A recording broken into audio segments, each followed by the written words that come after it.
Hello friends, welcome back to JC vlogs. എല്ലാവർക്കും വേദയുടെയും വിക്രമിൻ്റെയും മറ്റൊരു അടിപൊളി എപ്പിസോഡിൻ്റെ റിവ്യൂയിലേക്ക് സ്വാഗതം.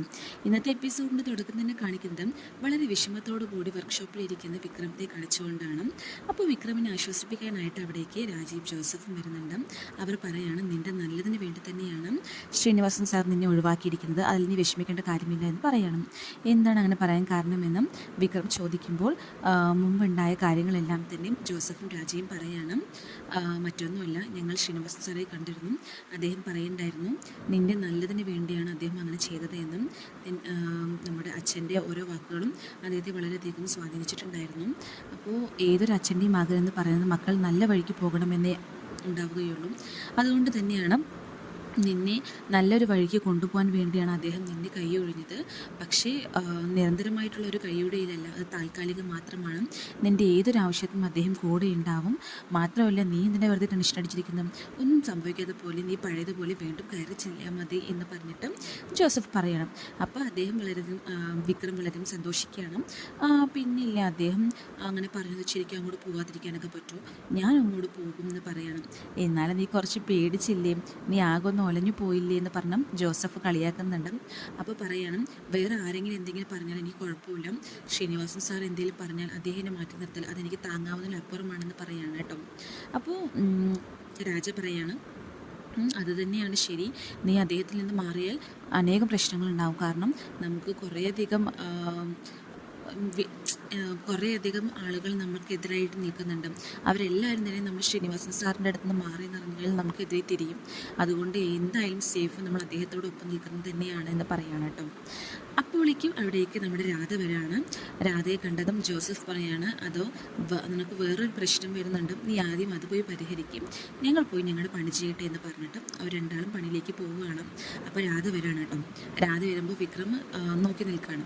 അപ്പോൾ രാധ ചോദിക്കുകയാണ്, ആണുങ്ങളായാൽ പറഞ്ഞ വാക്കിൻ്റെ വ്യവസ്ഥ എന്താണ്? വിക്രം എന്തൊക്കെയാണ് ആദ്യം പറഞ്ഞിട്ടുണ്ടായിരുന്നത്, ഇപ്പോൾ അതുപോലെയൊക്കെയാണോ പെരുമാറുന്നത് എന്ന് പറയണം. ഞാൻ അറിയുന്നുണ്ട് നിങ്ങൾ അമ്പലത്തേക്ക് പോകുന്നതും അതുപോലെ തന്നെ തറവാട് വീട്ടിലേക്ക് പോകുന്നതും വിവാഹം കഴിക്കുന്നതും എല്ലാം ഞാൻ അറിഞ്ഞത് പറയാണ് കേട്ടോ. അപ്പോൾ വിക്രം പറയണം, നിനക്ക് എല്ലാ വിവരങ്ങളും അറിയിക്കാൻ വീട്ടിലൊരാളും ഉണ്ടല്ലോ, അപ്പോൾ അറിഞ്ഞില്ലെങ്കിലേ അത്ഭുതമുള്ളൂ എന്ന് പറയണം. എന്തായാലും ഞാൻ എല്ലാം അറിഞ്ഞു, പിന്നെ എന്തിനാണ് നിങ്ങളെല്ലാം മറച്ചു വയ്ക്കാൻ നിങ്ങൾ ശ്രമിക്കുന്നത്, നിങ്ങൾ തമ്മിൽ എന്താണ് ബന്ധം എന്നൊക്കെ പറഞ്ഞിട്ട് രാധ ചോദിക്കുകയാണ് വിക്രമിനോടായിട്ട്. അപ്പോൾ വിക്രം പറയാണ്, ഞങ്ങൾ തമ്മിലുള്ള ബന്ധം എന്തിനാണ് നീ അറിയുന്നത്, മാത്രമല്ല നീ എന്നെക്കുറിച്ച് എന്താ കരുതുന്നത് എനിക്കറിയില്ല, പക്ഷേ എനിക്ക് നിന്നോട് ഒരു താല്പര്യവും ഇല്ല, ഞാൻ നിന്നെ ആ രീതിക്ക് കണ്ടിട്ടുമില്ല എന്ന് പറയണം. മാത്രമല്ല, ഞാനിപ്പോൾ വേദയെ സ്നേഹിക്കാൻ തുടങ്ങിയിരിക്കുകയാണ്, എനിക്ക് അവളെ ഇഷ്ടമാണ്, മാത്രമല്ല വേദ എന്നെ സ്നേഹിക്കുന്നുണ്ടെന്ന് പറയണം. അത് കേട്ടിട്ട് അവൾ ആകെ ഷോക്കായി നിൽക്കുകയാണ് കേട്ടോ. അപ്പോൾ ഇത് വിക്രം പറയാനുണ്ടായ സാഹചര്യം എന്ന് പറയുന്നത് അവൻ ഒരു ഫ്ലാഷ് ബാക്ക് പോലെ ആലോചിക്കുന്നുണ്ട്. മറ്റൊന്നുമല്ല, മുന്നത്തെ ദിവസം രാധയുടെ അമ്മ വിക്രത്തെ കാണാനായിട്ട് വരുന്നുണ്ട്. വിക്രമിനോടായിട്ട് പറയാണ്, എൻ്റെ മോളെ നീ സ്വീകരിക്കണമെന്നല്ല ഞാൻ പറയുന്നത്, എങ്ങനെയെങ്കിലും അവളെ നിന്നിൽ നിന്ന് അകറ്റി തരണം, നിന്നോട് അവൾക്ക് വെറുപ്പുണ്ടാവണം, ദേഷ്യം ഉണ്ടാവണം, എങ്കിൽ മാത്രമേ അവളുടെ മനസ്സ് മാറുകയുള്ളൂ, ഒരമ്മ എന്ന നിലയ്ക്ക് എനിക്ക് അതേ നിന്നോട് പറയാനുള്ളൂ എന്ന് പറഞ്ഞിട്ട് അവനോട് പറഞ്ഞിട്ട് പോകുന്നുണ്ട് കേട്ടോ. അതുകൊണ്ടാണ് അവൻ ആ രീതിക്ക് രാധയോട് സംസാരിക്കുന്നത്. അത് കേട്ടതും രാധ വളരെയധികം ഷോക്കായിട്ട് ഓട്ടോ എടുത്തിട്ട് ഭയങ്കര സ്പീഡിൽ പോവാണ് കേട്ടോ.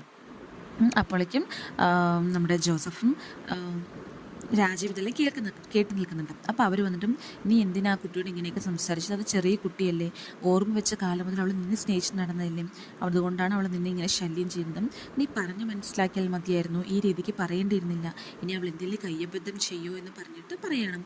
അപ്പോൾ വിക്രം പറയണം, അങ്ങനെയൊന്നും ചെയ്യില്ല, അവൾക്ക് അതിനുള്ള ബോധമൊക്കെ ഉണ്ട്, ഇതല്ലാതെ വേറൊരു മാർഗ്ഗം ഇല്ലാതുകൊണ്ട് ഞാൻ ഇങ്ങനെ അവളോട് പെരുമാറിയതെന്ന് പറയാൻ കേട്ടോ. അപ്പോഴേക്കും നമ്മുടെ വേദ പൊതിച്ചോറുമായിട്ട്, വിക്രമിനുള്ള പൊതിച്ചോറുമായിട്ട് വർക്ക്ഷോപ്പിലേക്ക് വരികയാണ്. അപ്പോൾ ജോസഫ് വീണ്ടും പറയണം, മുള്ളു പോയിട്ട് മുള്ളാണിയാണല്ലോ വീണ്ടും വരുന്നത്, നീ തന്നെ കൈകാര്യം ചെയ്തോ എന്ന് പറഞ്ഞിട്ട് അവർ മാറി നിൽക്കാൻ പോവാണ് കേട്ടോ.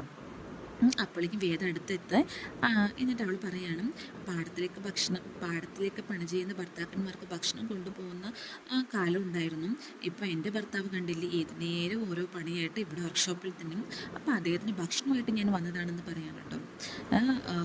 അപ്പോഴേക്കും ജോസഫും രാജയെല്ലാം കളിയാക്കുകയാണ്. അപ്പോൾ വിക്രം വല്ലാതെ ഇറിറ്റേറ്റ് ആവുന്നുണ്ട് കേട്ടോ. അപ്പോൾ വേദ പറയണം, നിങ്ങൾ ഭക്ഷണം കഴിക്കാൻ പോകുന്നില്ലേ, ഒരു വർക്ക്ഷോപ്പിൽ ഫുഡ് കഴിക്കാനുള്ള ടൈമൊന്നുമില്ലേ, നിങ്ങൾക്ക് പോയി ഭക്ഷണം കഴിച്ചോളും, പോകുന്നതിന് മുമ്പ് എനിക്കൊരു ഇല വെട്ടിത്തായോ എന്ന് പറയണം. അപ്പോൾ വിക്രം ഇല വെട്ടിയ കൈ ഞാൻ വെട്ടെന്ന് പറഞ്ഞിട്ടും ജോസഫിനോടായി പറയുന്നുണ്ട്. ഞങ്ങളുടെ കൈ വരുന്നാലും ഞങ്ങൾക്ക് വേണമെന്ന് പറഞ്ഞിട്ടും അവർ പോവുകയാണ്. ശരി, ഇലയിലേക്ക് കുഴപ്പമില്ല, ഞാൻ പാത്രം കൊണ്ടുപോകുന്നുണ്ട്, പാത്രത്തിൽ ഭക്ഷണം തരാമെന്ന് പറഞ്ഞിട്ട് വേദ ഭക്ഷണം കൊടുക്കുകയാണ് വിക്രത്തിന്. വിക്രം പക്ഷേ ആ ഭക്ഷണം തട്ടിക്കളയാണ് കേട്ടോ.